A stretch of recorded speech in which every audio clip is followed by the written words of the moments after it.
decided to enter this classical chess tournament hosted at a beautiful resort in Kragerø. Over-the-board tournaments are just incredibly special.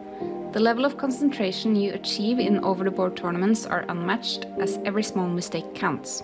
Every chess player can relate when I talk about the absolute emotional rollercoaster an over-the-board tournament is. Blunders and losses are absolutely devastating to our egos because we have no one to blame them on but ourselves. On the other hand, the feeling of confidence and pure happiness when you are in the flow state during a winning position or when you deliver a beautiful checkmate is just impossible to describe. And this is why I love chess the way I do. It provides me with emotional contrasts and deeper feelings. Many of us enjoys the beauty and the challenges we derive from chess by playing online. However, I'm just incredibly thankful my coach Sheila gave me a gentle push to exit the virtual chess world and head into the real one instead. I've always perceived myself as an introvert who is more peaceful, calm and happy by myself. Turns out I feel completely peaceful, calm and happy in the company of my new friends I have made through over-the-board chess. My new friends are vastly different from me and vastly different from each other. But that doesn't matter because we can connect through our shared passion for the game and tolerate and appreciate our differences.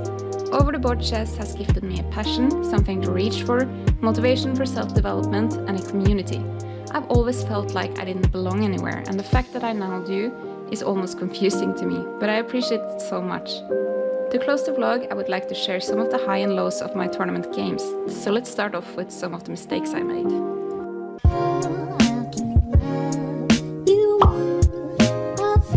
This is the first game I want to show you from the tournament. I'm playing white against a pretty experienced player. He has played chess for 7 years seriously, and his FIDE rating in classical is around 1600. I was also told later that he's actually rated 2000 in blitz, so this is a strong player. And right here, just from looking at the position, this might not look so bad for white, but what I wanted you to notice is that my castling is ruined, which just was a major stressor for me. I thought it was really uncomfortable to not be able to get my rook out, and this king is just very exposed in this half-open f-file. So I did not like this at all. I really messed up in the opening, but the important thing is I learned from it and I'm never going to make that same mistake again.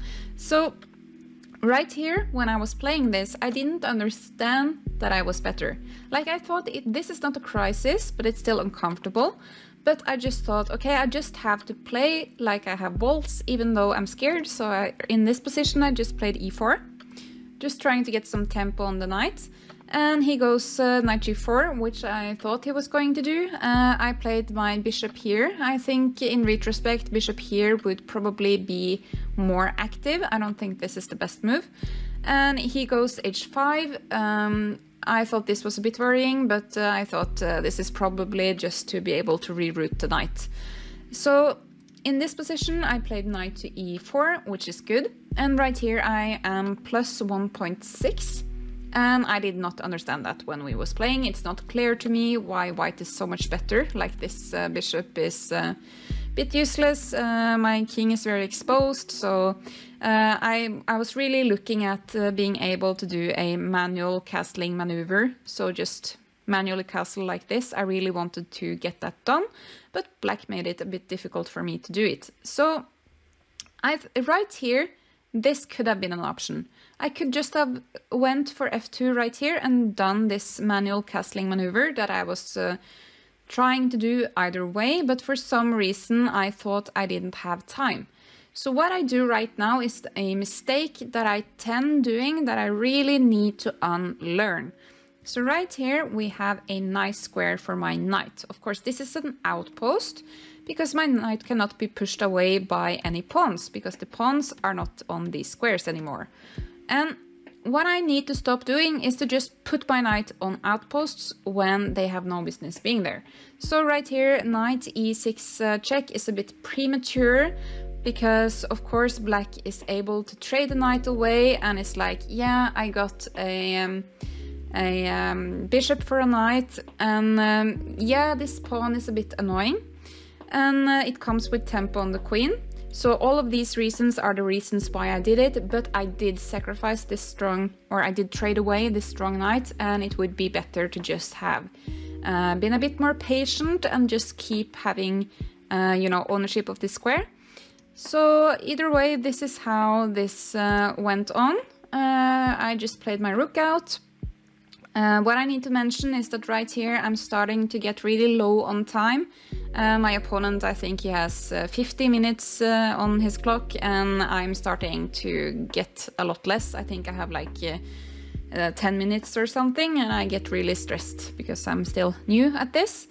And when I get stressed, I just start trading, which is what I did here. I don't think this is the worst trade because now I have a guarded, you know, passed pawn.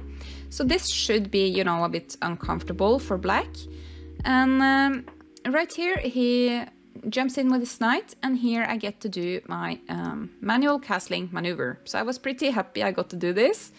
And yeah, he just opens up, but now I feel like I'm ready for this position to open up. My king is safe. I have two strong rooks in these files. I have a bishop for his knight, and I'm just ready to go. But in this position right here, I made a crucial mistake. So what you can do is to just pause this position and reflect a bit on what you would have done here.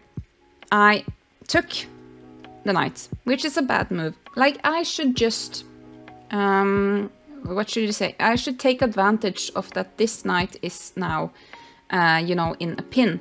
And I think I favor the rook d1 move, and if I check Stockfish, it also says rook d1 is the best move. And what happens when I just take this knight is that I kind of just solve all of black problems, and also he has heavy pieces doubled up in an open file. So in my defense, the reason I did this was because I thought my queen was standing on this square. My queen was a bit skewed on the squares. It looked like she was standing on the 4, and after all, I am a pawn. I'm not a pawn up, he's a pawn up. So I thought I could take here and just get an annoying queen on the 7th rank. But even though if my queen was standing here, I don't think this would be as good for me as if I just have went rook d1 here. So this was just a really bad play from me. There's no excuse for it. And even though the queen was here, it would still be bad. So it's just bad decision making. And I'm low on time, so I'm just, you know, doing what I always do when I'm low on time. I just start trading all of my pieces, and this is just, you know, kind of embarrassing to show you because right now I'm just trading myself into a lost endgame. And I don't know why I do this. I don't know why I feel like I have to take things when I'm low on time. I think it's because I get stressed when the clock gets lower and I don't know what to do, and I feel like I just need to remove pieces from the board so it's easier for me to see what's going on, so I can see all of the pieces with lower time. And yeah, of course, it's just bad. Yeah, so I'm not really happy about this game, but in a way, you know, I'm happy about it. Like, I played okay for some moves, and all of this is, you know, it's good. It's not, you know, perfect, but it's good. And this player is pretty strong. I'm proud of this manual castling right here. And yeah, I screw it up in the end, but I'm supposed to screw it up in the end because he's a lot stronger than me. And it was a nice experience playing him.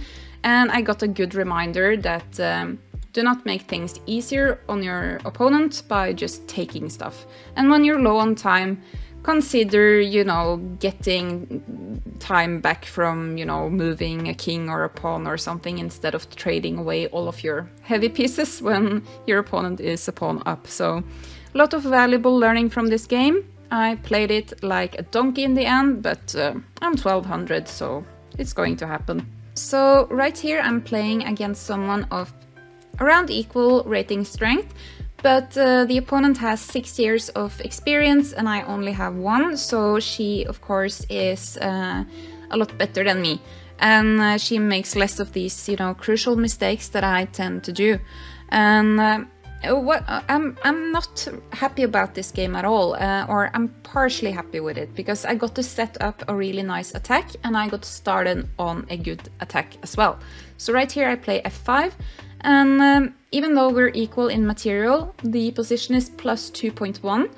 and I should be able to harass her on the king side and attack her.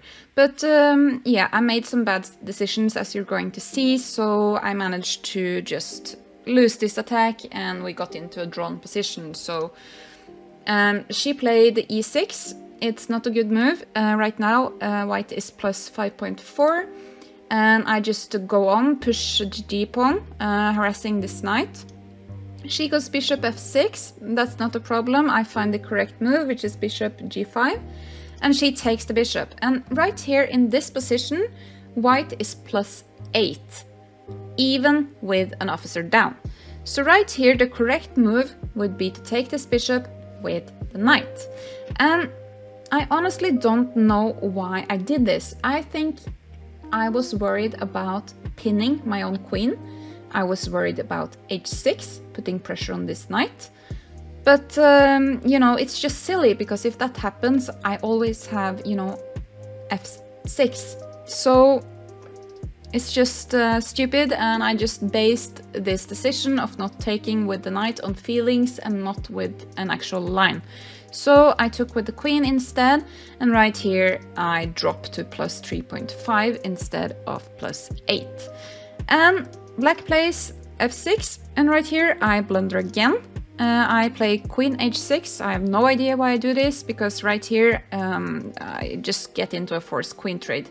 So right here I was thinking if I should maybe go queen e3.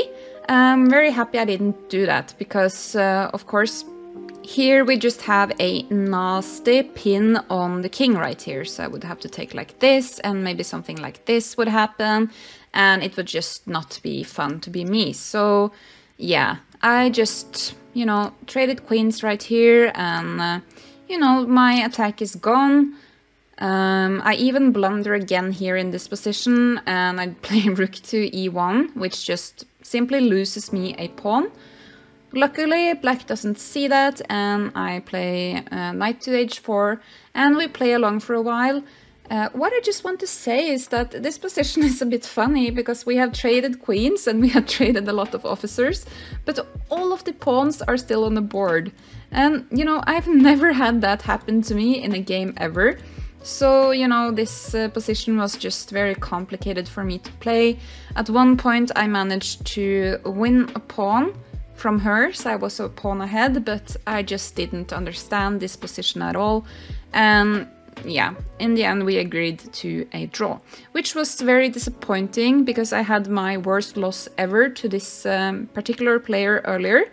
And I was really keen to, you know, get my vengeance and finally get my victory in, and I just messed it up. So lesson learned, I need to base my moves on lines and not so much on feelings. So the important takeaway from this game is just take it with the knight. Just take it with the knight. Moving on to the next game. Here I am in the white colors against a player of 1420 FIDE strength. Right here, if we look at the position, we can see that black has castled short and I have castled long. So when the players castle to opposite sides, it's pretty much, you know, a race to reach the opponent's king first. So right here I have prepared for a couple of moves, trying to move my pieces over to the king side. My development is not fully done yet, my bishop is not developed, and also this bishop is a bit awkward, makes it hard for me to push g4. And black in this position plays a6, so this signals for me black wants to go b5 and start his pawn storm. So right here I just play h4 to start my own attack, and I'm pretty confident right here that I'm going to reach him first, because of course this pawn is going to harass this knight, and black will go black is going to have to respond to what I'm doing. So right here black goes bishop b4, and bishop b4 is a bit uncomfortable. Right here I feel like I'm better, but of course if black at any point takes this knight, it would be very uncomfortable for me to take this back, as my king would be pretty weak and he could easily come in here with his queen or something and start, you know, bullying my king. So right here I went h5, just continuing with Harry, the h-pawn, running up the board, and black has to save his knight. And here I'm just going h6, like why not? And this is actually the first time in a classical over-the-board tournament that I have played, you know, h4, h5, h6 backed by the computer, so this is pretty fun. And as you can see from the arrow as well, the only move for black in this position is of course g6, and this is what I thought black would play because yeah, it's the only thing you can do here. And I thought that if black goes g6, I still think that that's good for me. That was my evaluation when I played, because I have this cool knight move right here that I was looking at. Of course black can't take because of the pin on the queen, and that solves a little bit of problems right here. Maybe I could get my knight up here at some point at a strong outpost. This would be a really annoying knight to have to deal with, because of course he doesn't have any pawns that can take it. And also the black squares are pretty weakened right here. I have a pretty annoying pawn on h6 as well. So at some point maybe I could get in with my bishop, my dark squared bishop, or even get in with my queen as well at some point and start, you know, threatening horrible things for black. So I thought even if he goes g6, I think this is going to be good for me. But black did not play g6. Black played g takes h6, and when he played that I was honestly a bit shocked. Because right now I'm playing against a goal without a keeper. So for here it's just for me to, you know, take this pawn and start, you know, harassing him. I've said harass a lot, but yeah, I felt like that was what I was doing in this game. So black goes knight f5, trying to defend, putting pressure on my rook. So right here I decided to go bishop h4, counter threatening with some danger levels that Levi Rossman has taught me. So of course black doesn't have time to take this rook anymore. He takes the bishop instead. And right here I just took with my knight. Black plays knight to e7, and right here I thought a bit about what I was going to do. So I thought, okay, I could maybe go queen g3 check. That was the candidate move, but I landed on going bishop d3 instead. This of course puts pressure on this pawn, threatening to take that pawn with check, and really opening up the king if that pawn disappears. But also, more importantly, it opens up for my rook on the first rank. So that was the main reason I wanted to get my bishop out of the way. So he goes knight to f5 to block my bishop out. And right here I just sat thinking and thinking and thinking, because I thought it has to be, you know, a mate here, or at least a way for me to win some material.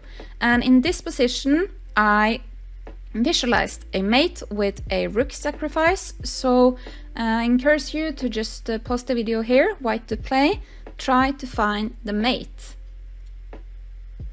Okay, so the way I chose to play this is I took this knight, and when he takes back with the pawn, of course, this file is now blocked, or this diagonal rather I should say is blocked.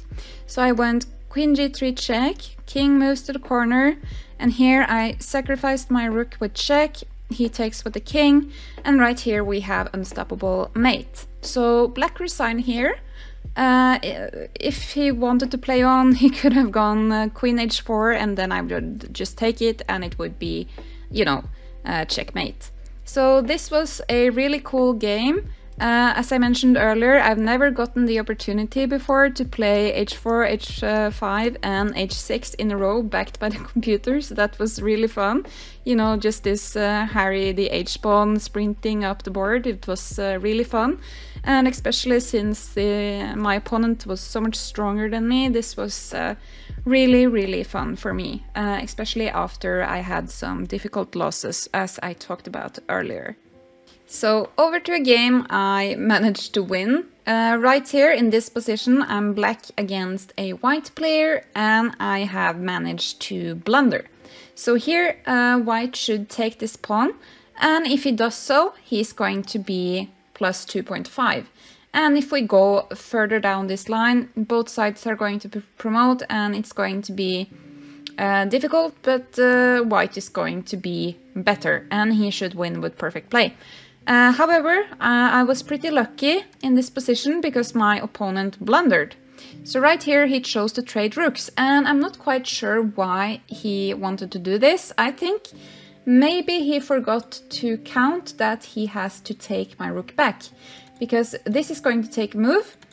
And if we don't count that move, he's going to have 1, 2, 3 squares until promotion, and my king is unable to stop it. But of course, taking my rook back costs a tempo, and then my king is able to navigate in front of his pawn. So I was pretty lucky here. He has to take back, and now I can just simply move my king in front of his pawns.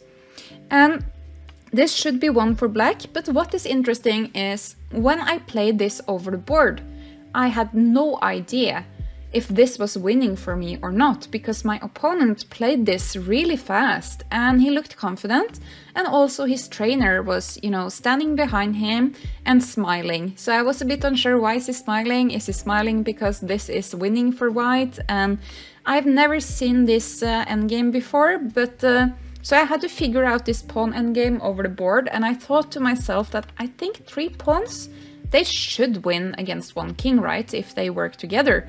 So I just decided to push my pawns, and I thought, how is white going to stop this? I don't understand, because, you know, these pawns, the king is never, you know, getting to take any of them, and he has to spend a lot of moves to, you know, getting behind them, and yeah, it's just not going to happen. So I just continued to walk my pawns up the board, and I actually thought from this move right here, I thought maybe 3 minutes for every pawn move, just to be completely sure that I didn't mess anything up. But I was pretty sure that this should be winning for me. And after some time we reached this position, and what's really fun is how this game ended. So I actually got to promote a queen. So the king has to take here, it's forced. And then I got to promote the queen again with checkmate. So this is the first time I've been able to promote 2 queens in this way with the queen sacrifice. So this was, you know, it was just, yeah, it was really fun. And it looks pretty easy now when you watch it back. But for me, who had never seen this endgame before, this was actually a bit nerve-wracking. I was really scared of messing it up, but right now I understand. I don't even think it's possible to mess this up, but even though I'm happy with myself that I actually took my time in this endgame and really thought about every move. So, because I think right here, if I'd played something else, I think maybe white could be able to do some damage. Maybe if he could bring his king somehow, I don't know. Maybe he could try something, but this position, it's minus 8.2, so I think it's going to be difficult. That's it for now. Thank you so much for watching, and please subscribe to my channel and engage with the video if you liked it, as it motivates me to put out more content.